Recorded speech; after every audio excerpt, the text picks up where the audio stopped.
One में एक भक्त भगवान के दर्शन हेतु घर से चला।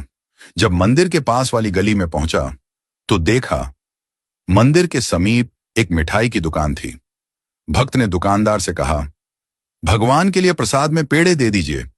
दुकानदार पेड़े तोल ही रहा था, तभी उसकी नजर सामने खड़े एक बच्चे पर पड़ी। छोटा सा बच्चा चिलचिलाती धूप में नंगे पैर तपती धरती पर खड़ा था, हाथ में फूल मालाएं ली। वो पुकार रहा था, भगवान के लिए फूल ले लो, फूल माला ले लो। हर आते जाते भक्त की दृष्टि उस बच्चे के पैरों पर पड़ी।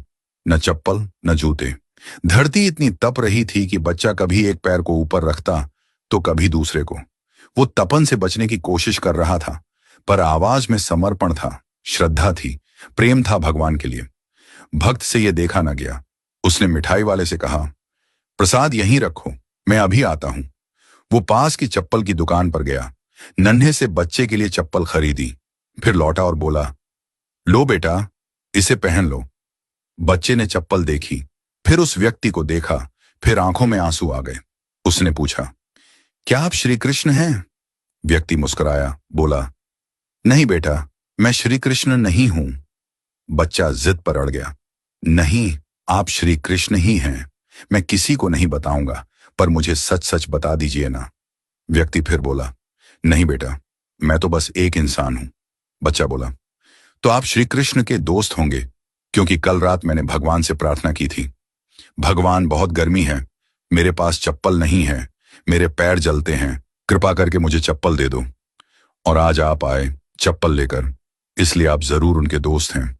उन्होंने खुद नहीं आ पाए तो आपको भेजा है। यह सुनकर भक्त की आंखें भी भर आईं। उसने बच्चे को गले से लगा लिया और कहा, हाँ बेटा, श्री कृष्ण ने ही मुझे भेजा है। अब धूप में तुम्हारे पैर नहीं जलेंगे। तुम छांव में खड़े होकर भी फूल बेचोगे और तुम्हारे फूल जरूर बिकेंगे।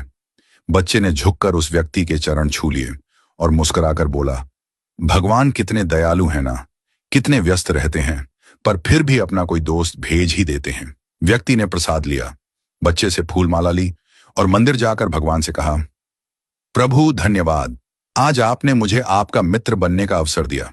दोस्तों, भगवान सबको एक मौका देते हैं उनका मित्र बनने का। यह हम पर निर्भर करता है कि हम उनके इस निमंत्रण को पहचानते हैं या नहीं। हर व्यक्ति, हर जीव भगवान के सामने नतमस्तक होता है, भगवान के सामने अपनी इच्छा रखता है, भगवान को अपने दुख बताता है, अपनी परेशानी बताता है, भगवान के साथ अपने हालात साझा करता है, और भगवान किसी भी जीव के भीतर प्रकट होकर के उस व्यक्ति की मदद करते हैं। यदि आप चाहते हैं कि आपको भी वो मौका मिले कि भगवान आपके भीतर प्रकट हो, तो दूसरों की मदद करना शुरू कर दीजिए। इससे आप भगवान के मित्र बन जाएंगे। क्या आप तैयार हैं भगवान के मित्र बनने के लिए?